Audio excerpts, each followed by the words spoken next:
Guys আখ ভাঙতে যাচ্ছি এখন আখ বাগানে। তো তোমরা থাকো সাথে, দেখতে হবে। ওয়েদারটা তোমরা দেখতেই পাচ্ছ কিরম সকালে এসছি আমরা। এই যে আখ বাগান, প্রচুর বড়।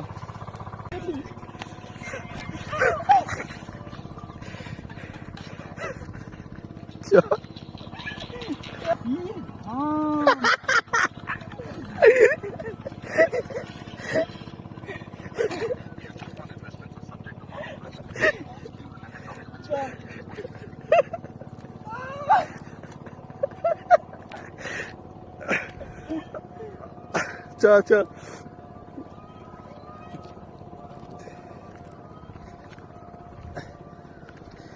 তুই পড়লে একটা ভালো মিম হবে। চ